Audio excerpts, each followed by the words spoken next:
বাপ্পারাজের viral হয়ে সেই dialogue নিয়ে যা বললেন সেই হেনা।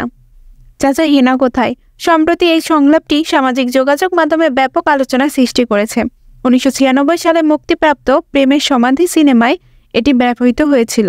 সেখানে অভিনয় করেছিলেন আনোয়ার হোসেন এবং বাপ্পারাজ, এবং হেনা চরিত্রে ছিলেন শবনাজ। সিনেমাটিতে অন্য নায়ক ছিলেন অমিত হাসান। প্রেমের সমাধি ছবি 29 বছর আগে মুক্তি পেয়েছিল এবং এর পরিচালক ছিলেন ইফতেখার জাহান। সম্প্রতি এই ছবির সংলাপটি আবারও ভাইরাল হয়ে উঠেছে এবং বিশেষ করে বাপ্পারাজ অভিনীত সেই বিখ্যাত সংলাপ নিয়ে সোশ্যাল মিডিয়ায় চলছে ব্যাপক হাস্যরস। হঠাৎ করে চাচা হেনা কোথায় এই সংলাপটি ঘিরে সয়লাভ হয়েছে সোশ্যাল মিডিয়া। এই ভাইরাল হওয়ার বিষয়টি অবশ্য দুজন অভিনয় শিল্পীর নজরেও এসেছে, যদিও এখন তারা অভিনয়ে অনিয়মিত। তবে পুরনো কাজ নতুন করে আলোচিত হওয়ার ব্যাপারে শবনাজ জানিয়ে বলেন, গত শনিবার এক সংবাদ মাধ্যমকে তারা দুজনই ভিডিওটি নিয়ে বেশ হাসাহাসি করেছেন।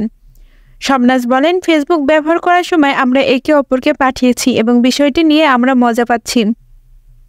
আমি খুব খুশি যে মানুষ এখনও সিনেমাটির কথা মনে রেখেছে এবং তারা সেই আবেগ অনুভব করতে পারছে যা সিনেমাটির নায়ক নায়িকারা দেখিয়েছিলেন।